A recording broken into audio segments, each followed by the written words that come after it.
The message came through my earpiece while I was still climbing the marble steps of the Grand Hall, and I almost tripped. Commander Holden, you are being called out, publicly, right now. The feed is live across 42 systems. I did not slow down. I could not afford to.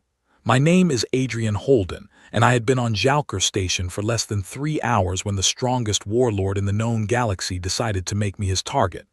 The walls around me were taller than any building on Earth, carved from black stone that glowed faintly from within. Giant banners hung from the ceiling, each one showing the crest of a different species. Ours, the small blue and white shield of humanity, hung at the very end, the smallest banner.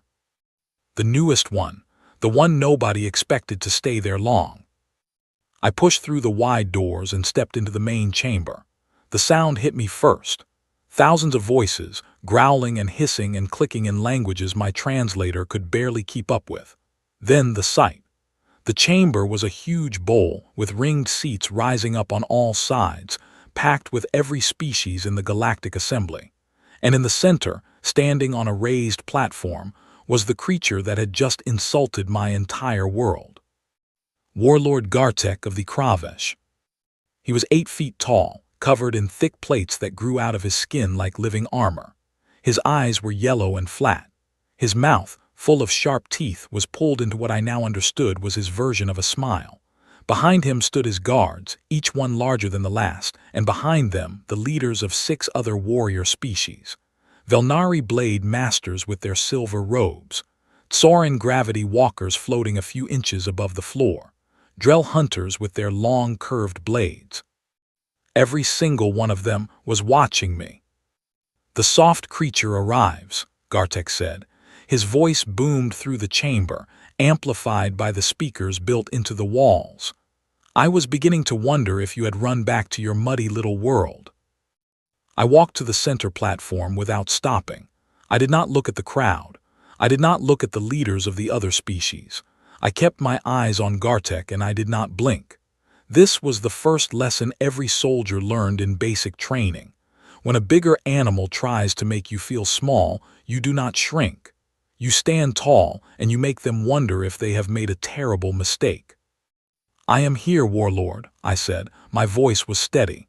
The translator would carry my words to every seat in the chamber. "You wanted to speak, speak." The crowd made a sound like a wave breaking. Some laughed. Some hissed.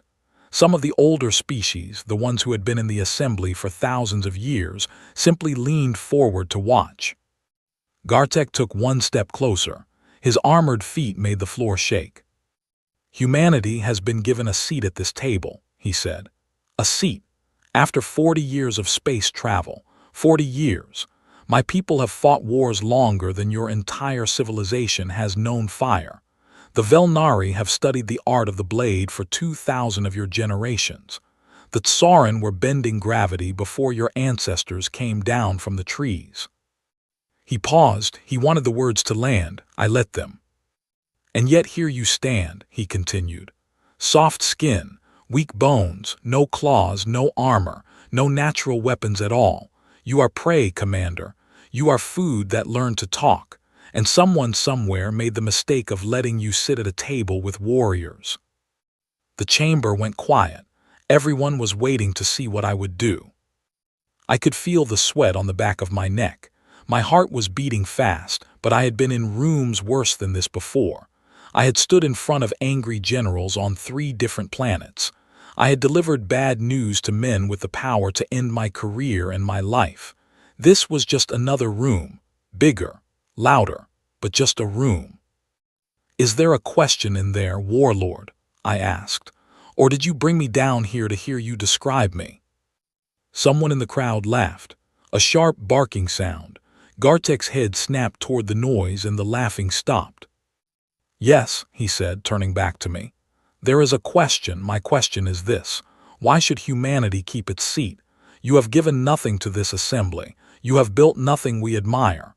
You have won no battles we respect.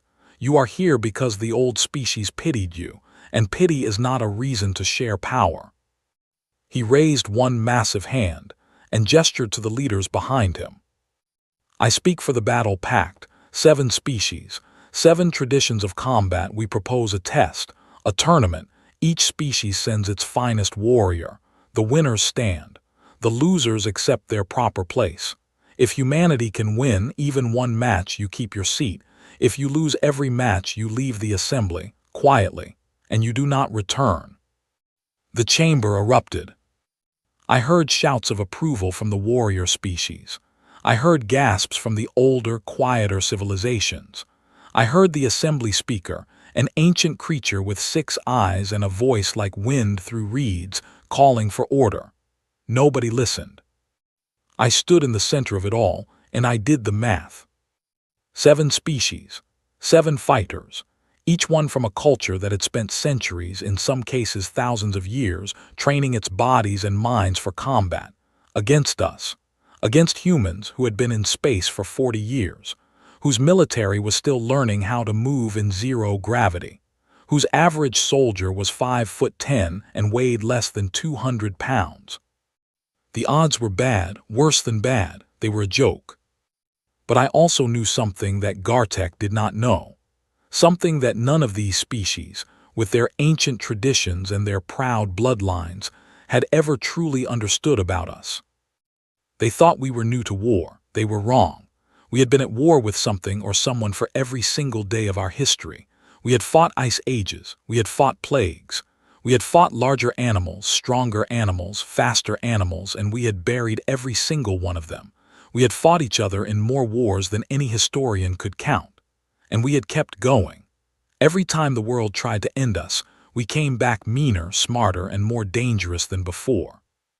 Humanity did not have warriors. Humanity was a species of survivors who had turned into something worse. I looked up at Gartek. I let a small smile touch my lips. "You want a tournament," I said. "Fine, we accept." The chamber went silent again. Even Gartek seemed surprised. He had expected me to refuse. He had expected me to run. He had expected me to plead. "You accept," he repeated, "without consulting your people." "I do not need to consult them," I said. "I know what they will say. They will say yes, and they will send you exactly the kind of people you deserve to meet." The assembly speaker finally managed to make itself heard. "The challenge has been accepted on both sides. The tournament will be held in 15 standard days. Each side will send 7 champions. The rules will be agreed upon in the next session. This meeting is ended." The chamber began to empty. Species moved toward the exits, chatting and arguing and making bets. I could hear the odds already being called out in the corridors. 1,000 to 1 against humanity, 10,000 to 1, 100,000 to 1. Gartek stepped down from the platform and walked past me. He was so close I could smell him, a sharp metallic scent that made my eyes water. "You should have run, little man," he said quietly, so only I could hear. "In 15 days you will wish you had." He kept walking. I did not turn to watch him go. Instead, I pulled out my communicator and opened a secure line to Earth Command. My hands were shaking slightly, but not from fear, from something else, something colder and harder, the feeling you get when you realize the fight is coming, and there is nothing you can do to stop it, and part of you does not want to stop it at all. The line connected. A familiar voice answered. "Commander, we saw the feed. What are your orders?" I took a breath. I looked up at the small blue and white banner hanging above me, so tiny compared to the others. I thought of home. I thought of every soldier I had ever served with. I thought of what we were about to do to a galaxy that had mocked us. "Send me the quiet ones," I said. "The ones we do not talk about. The ones who come home from places that do not exist on the map. Send me 7 of them, and tell them to pack everything." "Understood, Commander. They will be there in 10 days. I closed the line. I looked around the empty chamber one more time. 15 days, 7 fights, the whole galaxy watching. They had no idea what they had just invited. The transport arrived 10 days later, exactly as promised.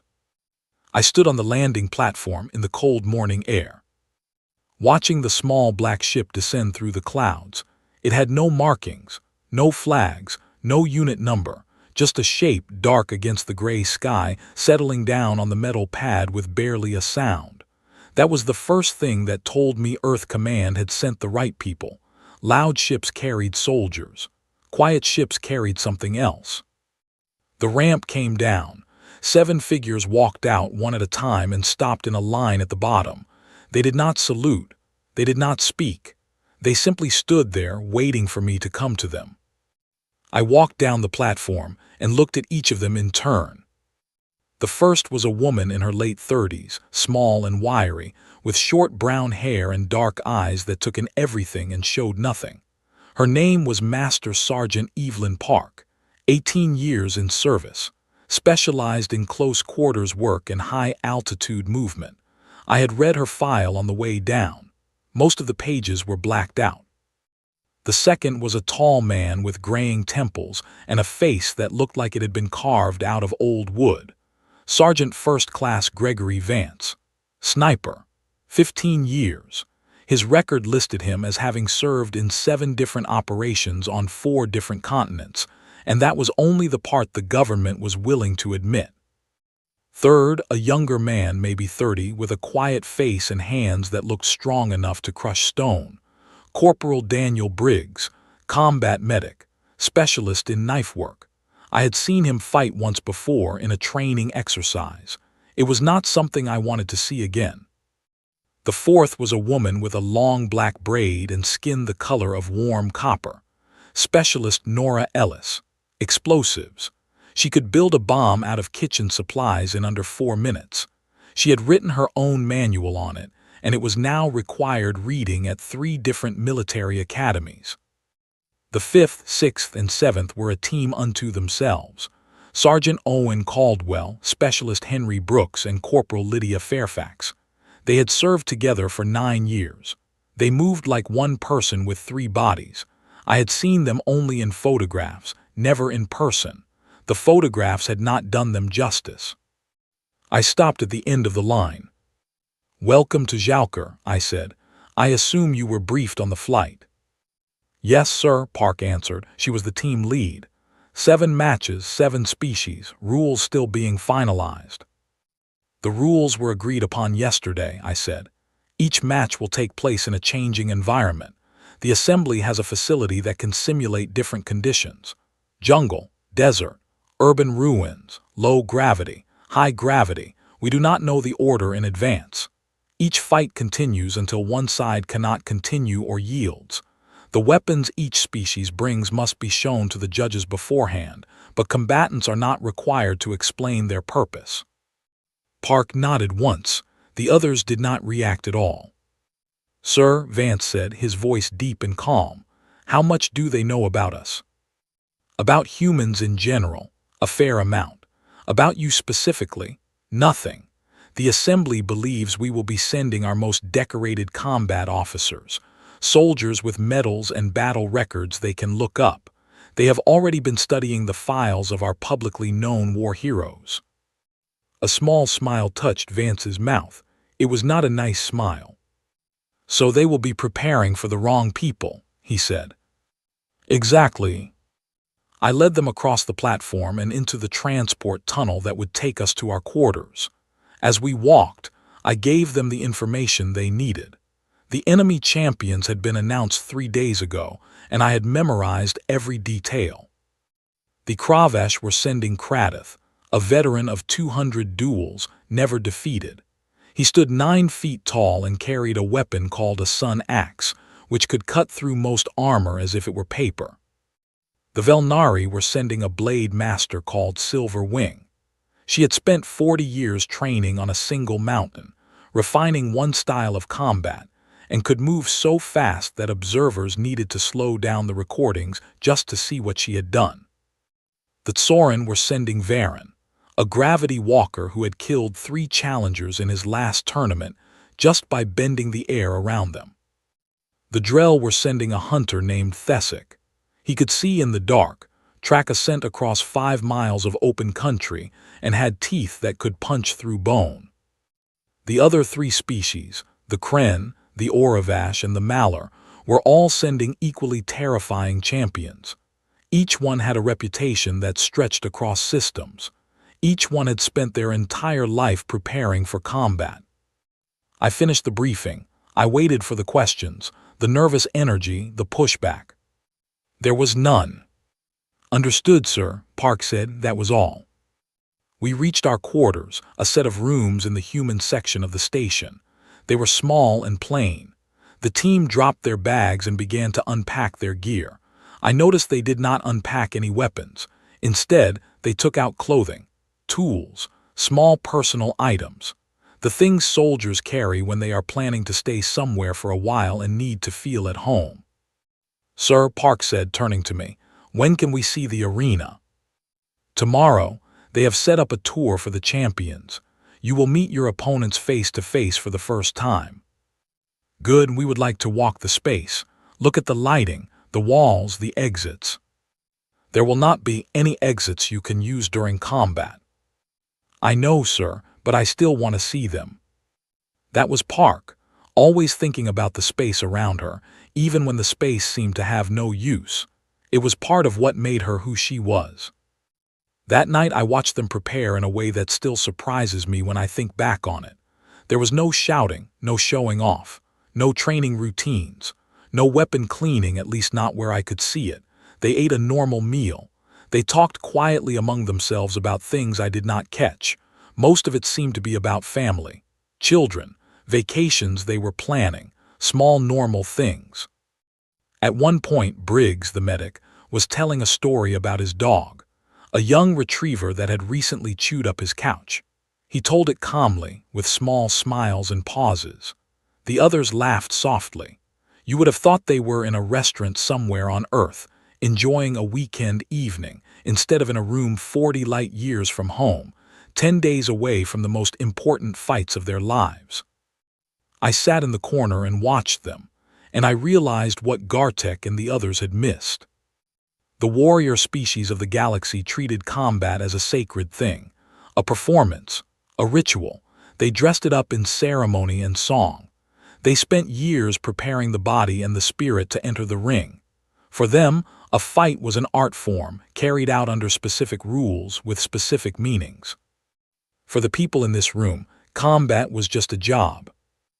It was something they had done so many times under so many different conditions that it had stopped being special. They did not need ceremonies to prepare. They did not need battle cries to find courage. They did not need to speak to their ancestors or meditate on the meaning of honor. They had already killed those things in themselves, long ago, quietly, without making a show of it.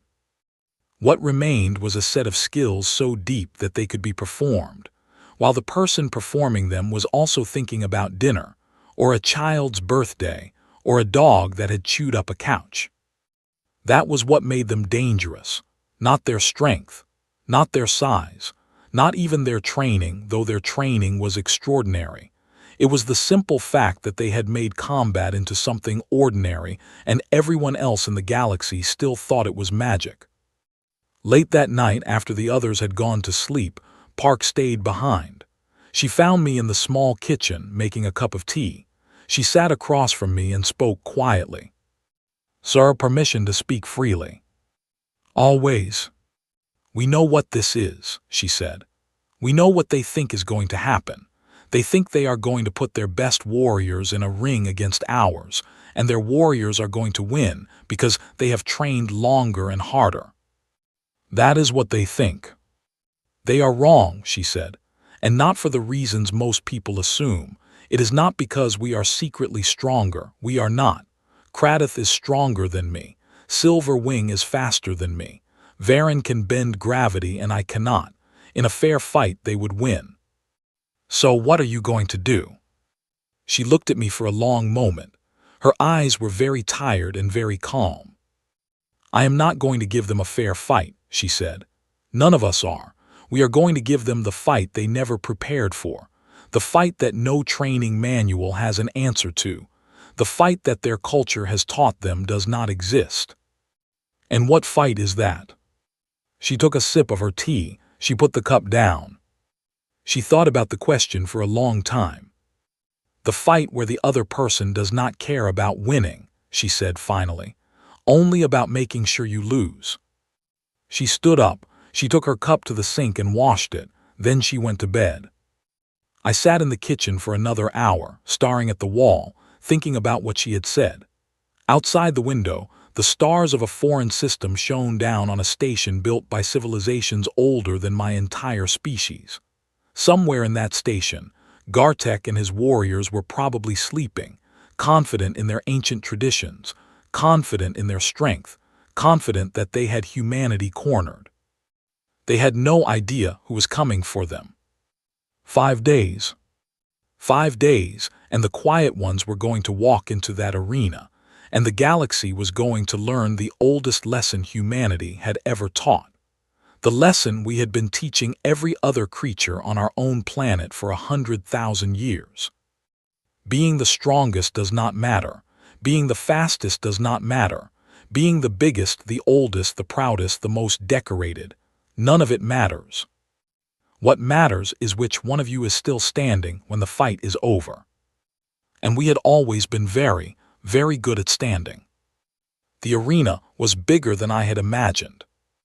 I stood at the edge of the main floor the next morning and looked up at the ceiling, which was so high the lights seemed small. The floor itself was wide enough to hold a small town, and everything, every inch of it, could change. The assembly's engineers could flood the space with water, fill it with sand, grow forests inside it, or drop the temperature so low that breath turned to ice. The machines that did this were hidden in the walls. They had been running for 2,000 years. And in all that time, no human had ever walked into this place as a challenger. Today, 7 of us would. The tour was a formal event. All 7 champions from each side walked out onto the floor at the same time. The other species put on a show. Kratos roared. Silver Wing performed a sequence of blade moves that were so fast the air whistled. Varen lifted himself 3 feet off the ground and hovered there, arms crossed. Thesic dropped to all fours and circled the group, showing off his speed. Our team walked out together, in a loose line, and did nothing. Park walked to the center of the floor. She looked up at the ceiling. She looked at the walls. She turned in a slow circle, measuring distances. Vance was already walking the perimeter, counting his steps. Ellis was kneeling, touching the floor, feeling the texture. Briggs was standing still, his eyes closed, listening to the sound of the room. The 3 sergeants, Caldwell, Brooks, and Fairfax, were spread out at 3 different points, each one of them scanning a different section. None of them looked at their opponents, not once. Kratos noticed this. He stopped his roaring. He walked toward Park, his massive feet making the floor shake. He stopped about 10 feet away from her. "You do not look at me, soft one," he said. The translator carried his voice to everyone in the arena. "Are you afraid?" Park finished her circle. She took a small notebook out of her pocket and wrote something in it. Then she looked up at Kratos. "No," she said, "I am working." Kratos tilted his head. "Working." "I am measuring the space," she said. "I am noting the angles of the lights, the texture of the floor, the location of the observation cameras, and the paths of any possible cover. I will look at you when I need to. Right now, I do not." She went back to her notebook. Kratos did not know what to do with this. He had expected fear. He had expected boasting. He had expected almost any reaction except to be treated like a piece of furniture. He stood there for several seconds, then growled and walked away. The tour lasted an hour. When it was over, the order of fights was announced. The first match would be Vance against a Kren sharpshooter named Auric. Both were distance fighters. The assembly had chosen this matchup first because they expected it to be exciting, fast, and clear. The environment would be urban ruins with variable lighting. Vance listened to the announcement without any expression. When it was over, he turned to me and said only one word. "Good." The next evening, at exactly the hour marked by the station's central clock, the first match began. I watched from the command booth, a small room high above the arena with screens showing every angle and a live feed from sensors inside the arena floor. Park sat next to me. She was calm. She had watched the recordings of Oric's previous matches 7 times. She had a notebook full of observations. She was ready, even though it was not her fight. The lights in the arena dimmed. The floor changed. In under a minute, it had transformed into a field of broken buildings, collapsed walls, rusted vehicles, and narrow alleys. The lighting was set to dusk. Long shadows stretched across the ruins. Visibility was medium at best. Oric entered from the north. He was tall and thin, with 4 arms, 2 of which held long rifles with blue energy cores. His species had evolved on a world with many predators, and their sharpshooters were famous for their ability to track movement across kilometers. He walked to the center of his starting area, placed 1 rifle on his back, and raised the other to his shoulder. Vance entered from the south. He was not carrying a rifle. I heard the commentators, broadcasting to the rest of the galaxy, pause in confusion. A sharpshooter match, a distance duel, and the human had walked in with no long gun. He carried only a sidearm in a hip holster and a small pack on his back. Park smiled very slightly. "Wait for it," she murmured. Vance moved immediately. He did not stop to survey the area. He did not look for a sniper position. He moved at a steady jog toward a collapsed building, then disappeared inside. Oric began to scan. His eyes, designed to spot the smallest movement, swept across the ruins. He climbed onto a broken wall and settled into a firing position. He was looking for a human doing what a sharpshooter would do, climbing to high ground, finding a window, setting up a shot. He did not see any of that, because Vance was not doing any of it. Vance was underneath the ruins. I watched the sensor feed. The arena floor had been built with tunnels underneath old service corridors that had been part of the facility for centuries. They were not marked on the maps given to the champions, but Vance had walked the perimeter the day before and he had noticed something. Ventilation grates at ground level, air being drawn down, not blown out, which meant tunnels, which meant another way to move. He had brought a small tool from his pack. He had removed a grate. He had dropped into the tunnels before Oric even arrived. Now he was moving fast and quiet, 30 feet below the arena floor, listening to the sound of Oric's footsteps above him. He had a sensor in his hand that picked up the energy signature from Oric's rifles. He could track his opponent without being able to see him, and without ever being in the line of fire. Oric above was becoming frustrated. He scanned the ruins again and again. He saw nothing. He could not understand where the human had gone. He began to move forward, searching, his long weapon swinging from side to side. He did not look down. Vance positioned himself directly beneath Oric's location. He climbed up a short ladder to a grate in the floor above him. He drew his sidearm. He waited. Oric walked over the grate.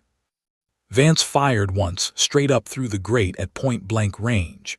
The shot hit Oric in the lower back, a non-lethal tranquilizer round that had been pre-approved by the judges. Oric collapsed forward, surprised, unable to understand what had just happened. Before he could recover, Vance was already out of the grate, standing over him, weapon pointed at Oric's head. "Yield," Vance said quietly. Oric yielded. The entire match had lasted 4 minutes and 11 seconds. The arena was silent. I looked at the live feeds from the other species. The Kravesh commentators were shouting in anger. The Velnari were silent, their faces unreadable. The Tsoran were rewinding the recording, watching it over and over, trying to figure out what had happened. Park nodded once. "That was not a fight," one of the alien commentators said, his voice coming through my earpiece. "That was an ambush. The human used the tunnels. Those tunnels were not part of the combat area." "They were not excluded," Park said to no one in particular. "Check the rules. The combat area is the arena. The tunnels are under the arena. The arena includes everything within its walls from the ceiling down to the base. It is in the rules." I had checked, she was right. The judges met for 20 minutes. then announced their decision. The match was valid. Vance had not broken any rule. The victory stood. Humanity was 1-0. The second match came 2 days later. Briggs against Silver Wing. This one I thought would be the worst. Silver Wing was not just fast. She was legendary. Her blade work had been studied by students from every warrior culture in the known galaxy. She had trained for 4 decades in a single style, refined over generations, designed to defeat anything that moved. Briggs walked into the arena with a combat knife in his belt and nothing else. The environment was a mountain temple, high altitude, thin air, cold stone floors. Silver Wing's home ground, more or less. She stood at the top of a flight of stairs, her silver robes moving in the artificial wind. She held a blade in each hand. Her eyes followed Briggs as he climbed toward her. Briggs climbed slowly. He did not draw his knife. When he was halfway up the stairs, Silver Wing spoke. Her voice was high and clear. "You come to me with a single small blade," she said. "You come to my temple on my ground in my style of combat. You must want to die human." Briggs looked up at her. He said something I will never forget. "I have been dying my whole life," he said.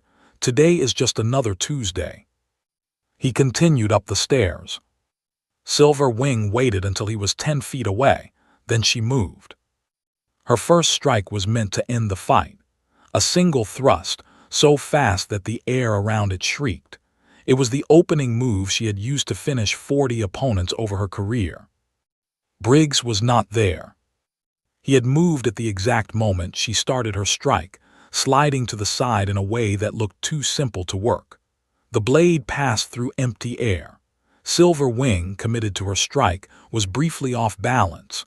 Briggs stepped forward, placed one hand on her wrist and the other on her shoulder, and did something very small and very precise with his fingers. Silver Wing dropped one of her blades. She did not understand why. She looked at her hand. The fingers were not working correctly. A nerve cluster near her wrist had been pressed in a specific way, and the signal from her brain to her hand was interrupted. Briggs was already moving to her other side. He did the same thing to her other wrist. She dropped the second blade. She tried to strike him with her elbow. He caught it, turned her arm, and she went down on her knees. He placed his knife, still sheathed, against her neck. "Yield," he said. She did not answer immediately. She was still trying to understand what had happened. She had expected a clash of blades, a dance of steel, a contest of speed. She had not expected a human to simply turn off her hands. Her training had never prepared her for an opponent who did not care about the art of combat. Briggs did not want to match her style. He did not want to earn her respect. He wanted her on her knees, and he had put her there in under 30 seconds without ever drawing his weapon. She yielded. 2-0. The arena was no longer silent. It was murmuring. Something was wrong, the murmur said. Something had changed. These humans were not what we were told they would be.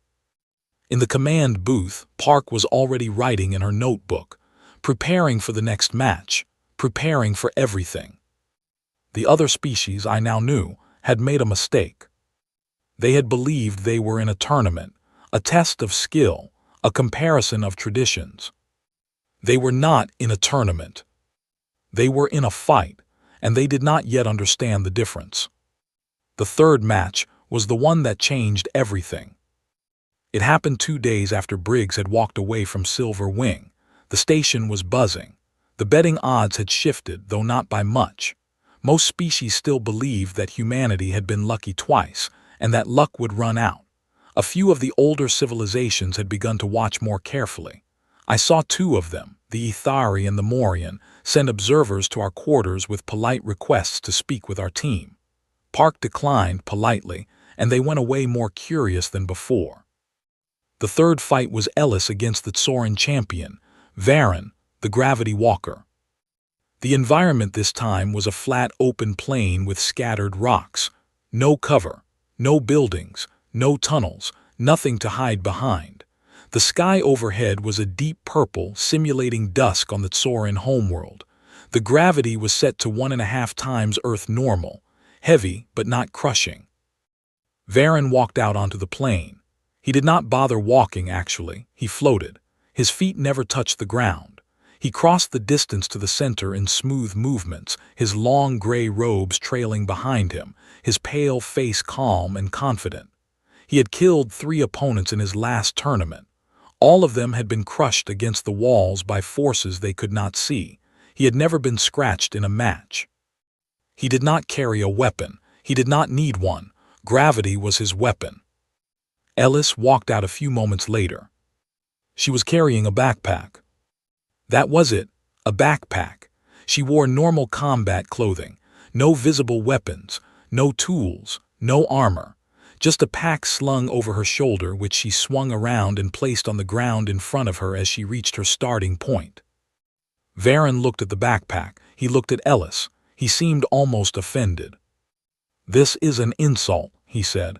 "You come to face me with a bag." Ellis did not answer. She knelt down and opened the backpack. Varen raised one hand, and I felt the pressure in the command booth even from so far above. He had activated his gravity field. The air around Ellis began to shimmer. The rocks near her feet began to press into the ground. The pressure he was using was not lethal, not yet, but it was a warning, a taste of what was coming. Ellis continued to work inside her backpack. Varen tilted his head. He increased the pressure. I watched Ellis's back bend slightly under the weight. She grunted, but she did not stop. She reached into the bag and pulled out 3 small objects, each about the size of a fist. They were round and dull gray, with small lights blinking on them. She set them on the ground in a triangle around her. Then she pressed a button on a small controller in her other hand.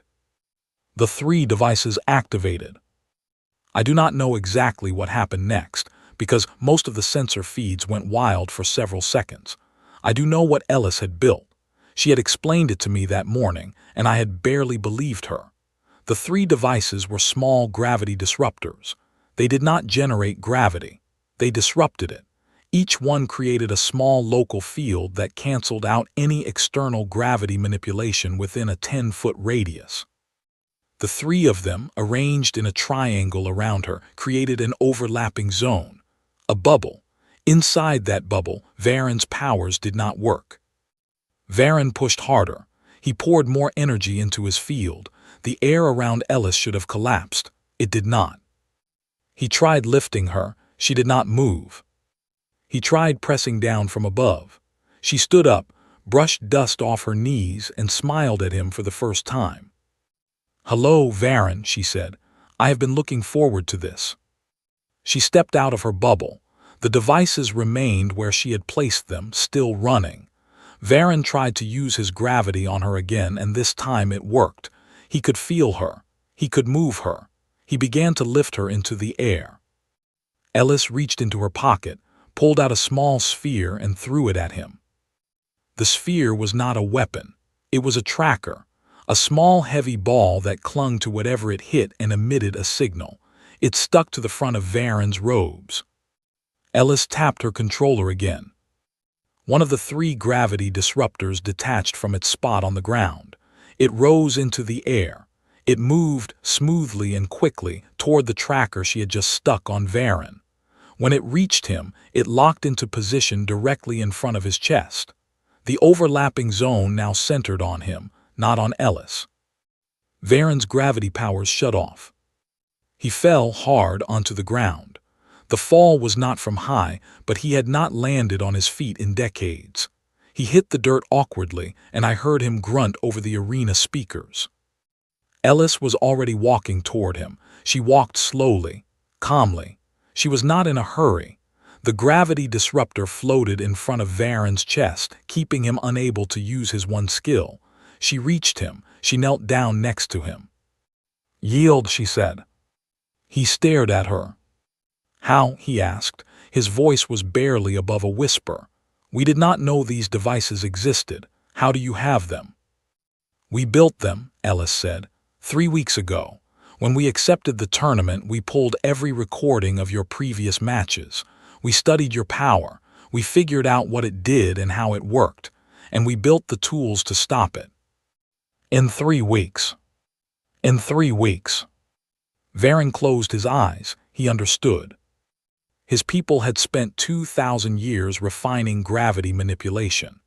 They had considered themselves unbeatable in personal combat for most of that time, and a human woman in less than a month had studied their powers, understood them, and built a device that made them useless. "I yield," he said. 3-0. The arena was loud now. Not cheering, not booing, arguing, species were turning on each other. The Tsoran ambassador was on his feet, shouting at the judges, demanding that the gravity disruptors be declared illegal. The judges reviewed the rules. Once again, there was nothing in the rules that forbid their use. They had been approved during the pre-match inspection, though the inspector had not understood what they were. Park closed her notebook. She looked at me. 4 more, she said. The next fight was mine. I had not told the team because I had not wanted them to worry, but the assembly had insisted. Each side needed to send 7 champions. We only had 7 trained operators. If I did not fight, we would forfeit 1 match, and a forfeit counted as a loss. I could not let that happen. I was a commander, not an operator. I had been a soldier for 20 years, but I had not done the kind of close work my team did. My skills were different. I had led teams into places and brought them out again. I had made decisions that saved lives and decisions that ended them. I had killed, yes, but it had been a long time, and it had never been in a one-on-one fight against a trained warrior. My opponent was the Drell hunter, Thessic. The environment was a jungle at night. Thick trees, heavy undergrowth, almost no light, and 1,000 sounds that could hide the approach of a predator. The Drell hunted in conditions exactly like this. They were faster than humans, stronger than humans, and they could see in the dark. They had tracked prey across 20 light years in 7 different worlds. They did not lose. Park walked with me to the entry gate before the match. She put a hand on my shoulder. "Commander," she said, "you do not need to fight like us. You just need to fight like you." I do not know what that means. You are not a close combat specialist. You are a leader. Leaders win by making the other side make mistakes. That is your skill. Use it. He is a hunter. He does not make mistakes. Every hunter makes 1 mistake, Park said. They assume they are the hunter. That is the mistake you can use. She stepped back. The door opened. I walked into the jungle. It was dark, darker than anything I had ever been in. The simulated moonlight above the canopy gave just enough light to see shapes, but not enough to see detail. I could hear insects clicking. I could hear the wind in the leaves. I could hear my own heart, loud in my ears. I carried 1 weapon, a small pistol loaded with the non-lethal rounds permitted by the tournament. I carried 1 knife. I carried nothing else. Thessic was already in the jungle. I had entered from the south. He had entered from the north. We were about 400 meters apart. He would be moving already, hunting. I did something no Drell would expect. I climbed a tree. Not a high climb, just 15 feet up into the lower branches where I could sit on a thick limb with my back to the trunk. I found a position where I could see a wide area around me in the dim light, and I settled in.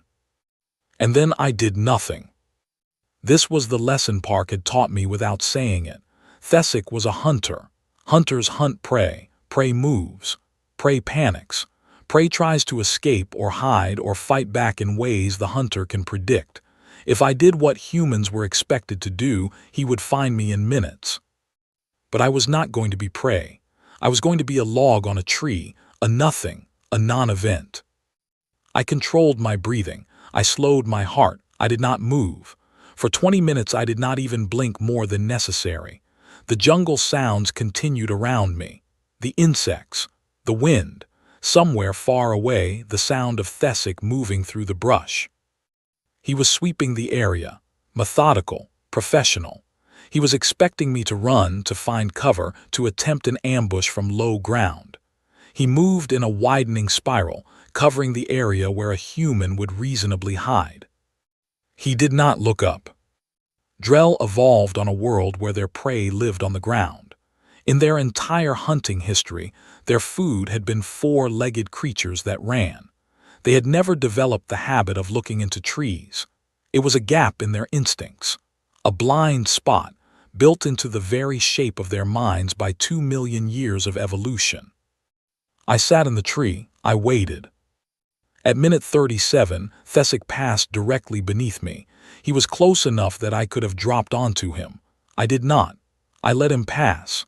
I waited for him to go another 20 meters. Then I climbed down silently and followed him. He did not notice. The wind was blowing from him to me, so he could not smell me. His ears were focused forward, listening for prey ahead of him. His eyes scanned side to side, but he did not look behind. I stayed 4 meters back. I matched his pace. I moved when he moved. I stopped when he stopped. For 8 minutes, I followed the greatest hunter of his generation through a jungle he had been designed for, and he did not know I was there. Then I closed the distance. I did it in 3 quick steps, my boots quiet on the forest floor. At the last step, I drew my pistol. Thesic turned, finally sensing something behind him, but it was too late. I fired once at close range, hitting him in the side of the neck with a non-lethal round. He stumbled. I kicked the back of his knee and he went down. Before he could recover, I had my knife at his throat. He was breathing hard. His eyes were wide with confusion. "How long?" he asked. "How long what? How long have you been behind me?" 8 minutes. He closed his eyes. I saw the exact moment he understood. Humans had been prey once, a long time ago, long enough that most of us had forgotten the feeling. But the skills we had learned becoming apex predators had never left us. We knew how to stalk. We knew how to wait. We knew how to become invisible by becoming nothing, by being so still and quiet that we slipped beneath the attention of even the best senses. The Drell had spent 1,000 generations being the best hunters on their world. We had spent 100,000 generations being the best hunters on ours. The math was not close. "I yield," Thesic whispered. 4 for 0. I walked out of the jungle to see Park waiting at the gate. She did not smile, but she nodded, which from her was the highest praise I had ever received. 3 matches remained. And whatever had been holding the other species together, whatever had been keeping their alliance from cracking, I could feel it beginning to break. The assembly hall was in open rebellion by the time the 5th match was scheduled. I walked into the arena complex that morning and I could feel it in the air. The warrior species, who had stood together just a week before, were now arguing in public. The Kravash blamed the Tsoran for being weak. The Tsoran blamed the Drell for allowing a human to stalk him. The Drell blamed the Kravash for starting the tournament in the first place. The Velnari said nothing, but Silver Wing had left the station the night before her formal statement was due, and nobody knew where she had gone. The older species, the ones who had sat quietly for so long, were now talking to us, not just observing, talking. The Ithari ambassador came to our quarters, and this time we let her in. She was small, with 6 thin limbs and eyes the color of old glass. She sat across from Park and spoke for an hour. Mostly she asked questions. A few of them were military, but most were not. She wanted to know about Earth, about our history, about the wars we had survived, about how a species so young could produce people like the ones she had been watching for the last 10 days. Park answered her questions honestly. She did not boast. She did not downplay. She spoke the truth as she knew it. Humans, she said, had spent their whole history fighting things that should have killed them. Diseases that had wiped out half of us more than once. Ice ages that had nearly ended our line. Wars we had started against ourselves, which had almost been worse than any of it. We had survived all of it, not because we were strong, but because we refused to stop. That was the only quality we had in greater supply than any other species. The refusal to stop. The Ithari listened. When Park was finished, the ambassador was quiet for a long time. "The battle pact believed they were testing your strength," she said finally. "They did not realize they were testing something else." "What was that?" Park asked. "Your patience, your creativity. Your willingness to approach the problem from outside the rules they thought applied. These are the qualities that win long wars, not the qualities that win single duels. The battle pact has never fought a long war. They have only fought duels. Duels they have always won because they have made the rules." She stood up. She bowed once, a gesture of respect rarely given to new members of the assembly. "I wish you well in the remaining matches, human, and I believe my people will be watching your species with much closer attention from now on." She left. The fifth match was Caldwell against the Oravash champion. The Oravash were a massive species, 7 feet tall, covered in armor plating that grew in overlapping rows like the scales of a reptile. Their champion was called Grand Blade Morik, and he was the oldest competitor in the tournament, 300 years old, a veteran of more duels than anyone could count. He was slower than some of the others, but stronger, and he had survived every fight he had ever been in by being the last one standing. He did not mind taking hits. He did not mind pain. He simply kept coming forward until his opponent fell. The environment was a frozen lake. Flat ice stretching for 500 meters in every direction with a thin layer of snow on top. Cold wind.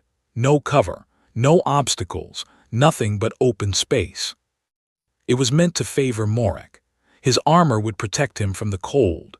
His mass would give him stability on the ice. Caldwell, lighter and unarmored, would struggle to move, struggle to stay warm, and struggle to find any way to fight a slower but far stronger opponent on an open plain. Caldwell walked out onto the ice wearing boots I had not seen before. They were a strange design, with small metal plates on the bottom. Morik walked out from the far side. He carried a massive two-handed weapon that he swung in a slow arc to warm his arms. He looked across the ice at Caldwell, who was a small dark figure against the white. Morik began to walk forward. Caldwell did not move. Morik walked for 2 full minutes before he reached the halfway point. Caldwell stood and watched. His hands were at his sides. He did not draw a weapon. He did not change his stance. Morik reached the 3/4 point. He was close enough now that his footsteps made the ice shake slightly under Caldwell's feet. He raised his weapon. Caldwell tapped one foot on the ice. Nothing seemed to happen. Morik took another step, then another. The ice broke. Not in one place, in many places. The entire section around Morik in a circle about 10 meters wide cracked at the same time. Caldwell's boots had not been ordinary boots. They had contained small sonic devices that, when activated, sent pulses of sound into the ice. The pulses had traveled through the frozen surface, out from where Caldwell stood, to a specific area about 60 meters away.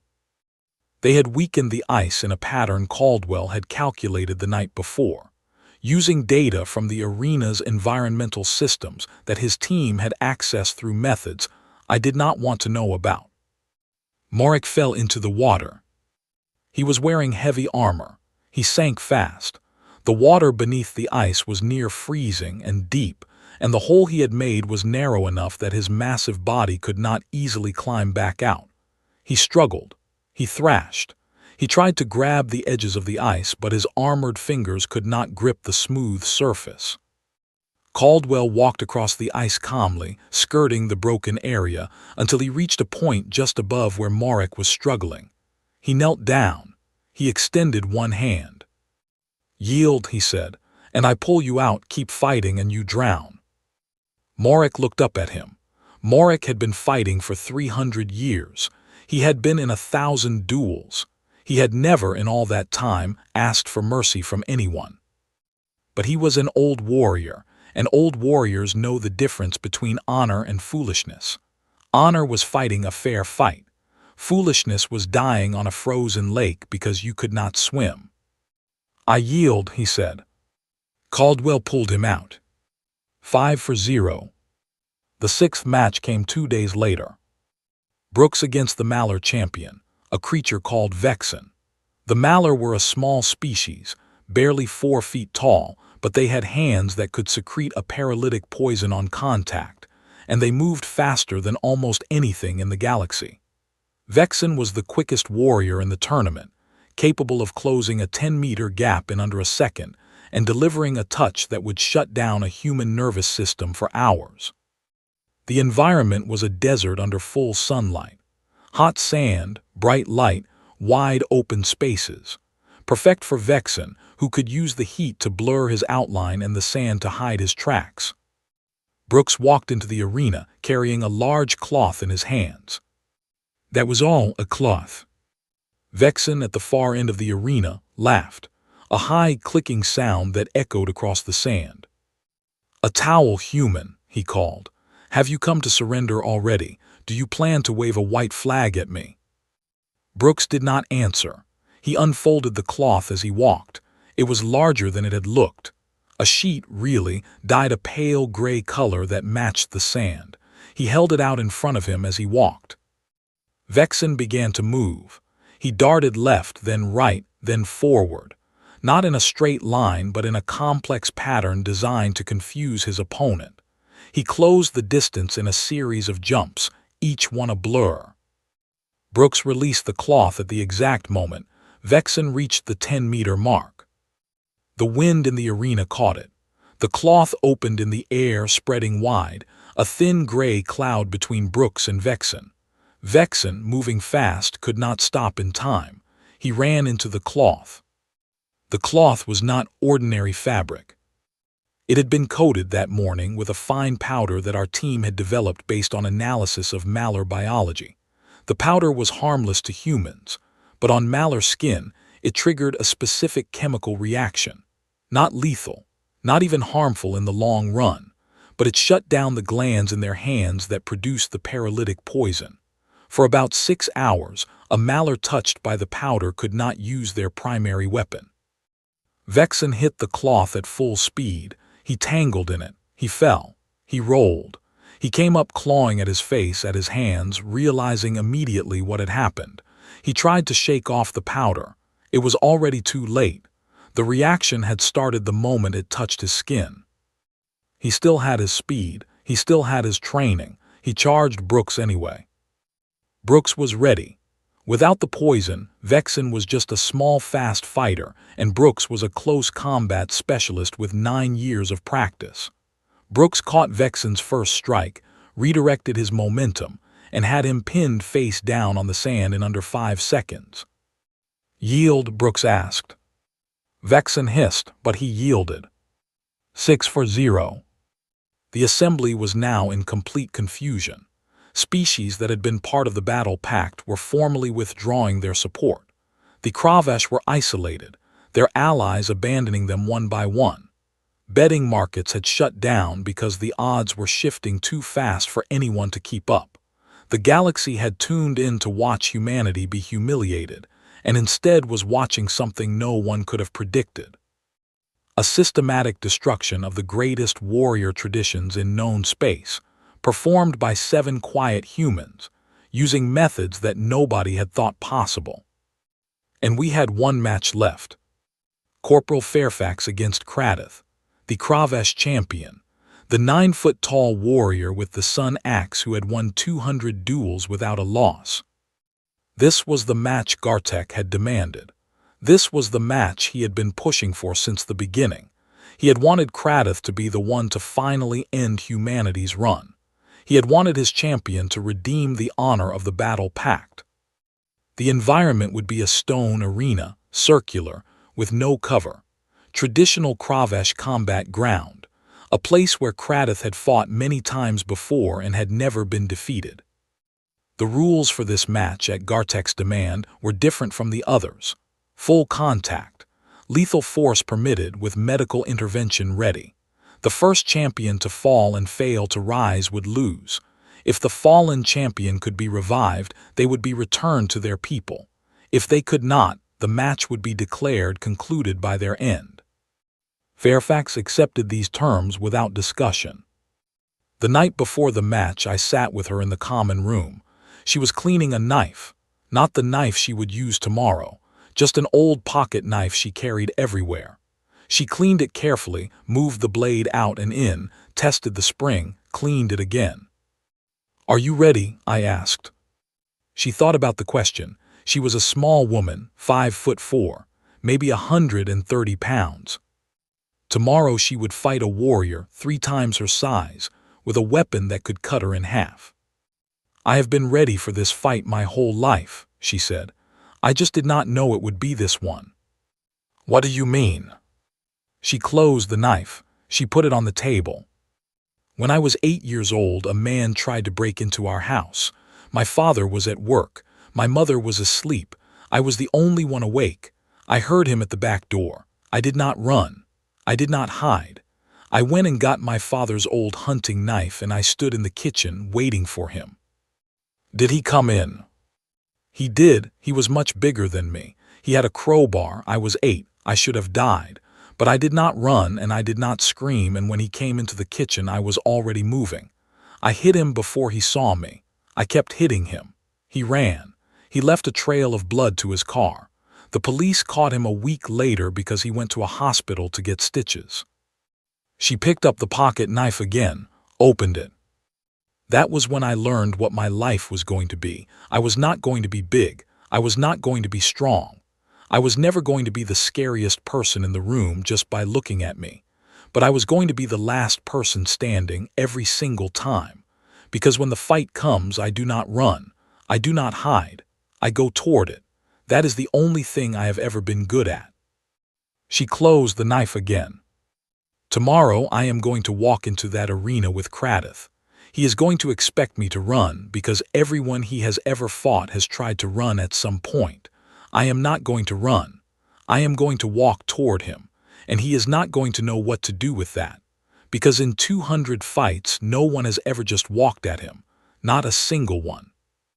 I looked at her for a long time. "You think that will be enough?" She smiled. It was the first time I had seen her smile since she had arrived on the station. "No," she said, "but it is a start. The rest we will figure out as we go." She stood up. She went to bed. I sat alone in the common room for a long time, thinking about what she had said. The next day, she would walk into the arena with Craddock, and the whole galaxy would watch. And for the first time in my career, I realized that I was not afraid for her. I was afraid for him, because Craddock had won 200 duels against warriors, and warriors play by rules. He was about to meet a woman who had never played by rules in her life, and he had no idea that the game he was about to play was already over. The final match began at dawn. Craddock walked into the arena first. He was even more massive than I remembered. His armor had been polished. His sun axe had been sharpened. He roared as he entered, and the Kravash section of the crowd roared back. This was their moment, their champion, their last chance to restore the honor of the battle pact. Fairfax walked in a minute later. She wore simple combat clothing. She carried a combat knife on her hip, and in her right hand, a small tool that looked like a metal rod with 2 prongs at the end. She did not speak. She did not acknowledge the crowd. She walked to her starting position and stood, hands at her sides, looking at Craddock across the 40 meters of stone that separated them. The bell rang. Craddock moved first. He charged, as he always did, using his size and weight to overwhelm opponents in the opening moments. His sun axe came up over his head, glowing bright orange, ready to cut through whatever Fairfax tried to block with. Fairfax did not try to block. She did not try to dodge. She walked forward. Craddock reached her. He swung the axe. At the last moment, Fairfax stepped inside his reach. The axe went over her head. Its edge passed within inches of her skull. She was too close for him to use the weapon properly now. He tried to bring the handle around to smash her with the back of it. She was already moving again. She pressed the metal rod with the 2 prongs against his side. It was a simple device, not a weapon from any warrior culture.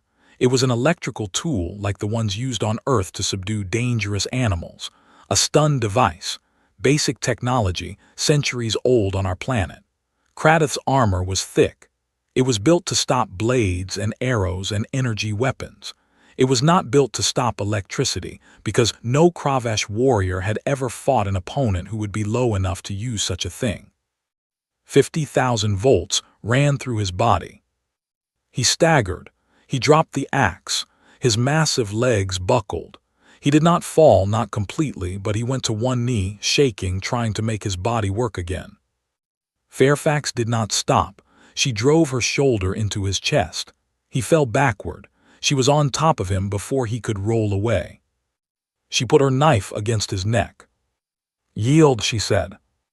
Kratos was still shaking from the shock. His yellow eyes were wide. He could not believe what had happened. In his mind, this was impossible. A human, a small, soft human, had walked directly at him and stopped his charge with a tool that was not even a weapon by his people's standards. He tried to speak. His voice came out as a croak. "You are not a warrior," he said. Fairfax did not move the knife. "No," she said, "I am not a warrior. I am a person who survived, and I brought a tool to solve a problem. You were the problem is solved. This is not honor, this is not combat, this is what happens when you pick a fight with people who have been fighting to stay alive for 100,000 years. You thought you were bringing your best to a ceremony. We brought our best to a job. The job is over. Yield." Kratos stared at her. In his face, I saw something I had not seen in any of the other fights. I saw a kind of grief. The grief of a warrior who had just realized that everything he had ever been taught was only a small part of a much larger truth. The truth was that combat was not about honor or skill or tradition or any of the things his culture had built its identity upon. Combat was about solving the problem of a dangerous opponent by any means necessary and then going home. Humans had understood this for a long time. He was only understanding it now. "I yield," he whispered. 7-0. The arena was silent. Then, from the older sections of the crowd, from the Ithari and the Morian and the other ancient species who had watched the entire tournament in thoughtful silence, there came a sound. A slow, deep sound. It took me a moment to recognize it. They were clapping. Not for Kratos, not for the Kravesh, for us. Fairfax stood up. She helped Kratos to his feet, which surprised him. She put her knife back in its holster. She walked out of the arena without looking back. I met her at the gate. I did not know what to say. She looked up at me. She was small and tired, and her eyes were the eyes of someone who had done something necessary and was ready to go home. "Is it over?" she asked. "It is over." She nodded. She walked past me toward our quarters. An hour later, Gartek requested a private meeting. He came to our quarters alone, without guards, and sat in our common room while our team stood around him. He was different now. The arrogance was gone. In its place was something older and quieter. Understanding, maybe, or the beginning of it. "I was wrong," he said, "about humanity, about the tournament, about what I believed was true in this galaxy." We did not answer. He did not seem to need an answer. "You will keep your seat in the assembly," he continued. "I will not challenge it again. I will instead ask for something else. I will ask that my people be allowed to learn from yours. We have been strong for a long time. We have never been wise. I think, perhaps, we have confused the two." Park stepped forward. "We will teach you what we can," she said. "But you should know, there is nothing special about the 7 of us. Every human has the capacity we have shown. We do not train soldiers to win duels. We train them to stay alive. That is a different skill. It is a skill any species can learn if they are willing to set aside what they think they already know." Gartek nodded. He stood up. He bowed to her. It was, I later learned, the first time a Kravesh warlord had ever bowed to a being not of his own species. The recording of that bow would travel across the galaxy in the following weeks, and it would change more than the tournament ever could have. He left. We sat in the common room for a long time after he was gone. The team was quiet. Ellis was the first to speak. "I could use a shower," she said, "and maybe a long sleep."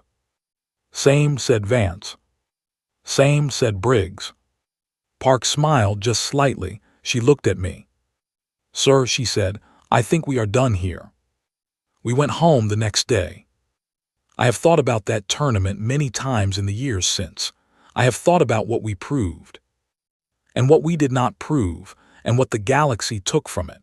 The assembly has grown since then. Humanity has a larger seat now. 3 of the warrior species who had been part of the battle pact have signed formal treaties with Earth. Others have requested training exchanges, cultural exchanges, technology exchanges. But the thing I remember most is a conversation I had with Park on the flight home. We were sitting in the transport, looking out the window at the stars, and I asked her a question I had been holding since the tournament ended. "Why did we win?" I asked. Really, no speeches, no philosophy. What was the actual reason? She was quiet for a while. She watched the stars move past. "Because they thought they were fighting warriors," she said. "And we are not warriors, we never have been." "Then what are we?" She thought about it. "We are the thing that stays alive," she said. "That is all, that is everything. 100,000 years ago our ancestors were small and soft and slow. Everything that lived near us was bigger, faster, stronger, meaner. We should have died in the first 10,000 years. We did not. We stayed alive. We kept staying alive. We learned how to do it better and better until the skill of staying alive became the thing we were best at. Not fighting, not killing. Just staying alive, by whatever means it took for as long as it took, against whatever tried to stop us." She turned to me. "The galaxy has warriors. It has had warriors for millions of years. Warriors fight for honor, for tradition, for glory. Warriors lose sometimes. They accept loss as part of the system. Warriors can be reasoned with, predicted, defeated, because they play by rules they themselves believe in. That is their weakness." "And us? We are not warriors," she said. "We are survivors. We do not fight for honor, we do not fight for glory, we do not even fight for victory. We fight because the alternative is to stop being. And we will never stop being.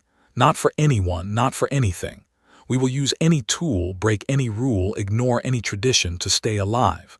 That is what we are. That is what they did not understand about us. That is why they could not beat us, and why no one can, as long as we remember what we are." She turned back to the window. The stars kept moving. Somewhere among them, a planet was waiting for us.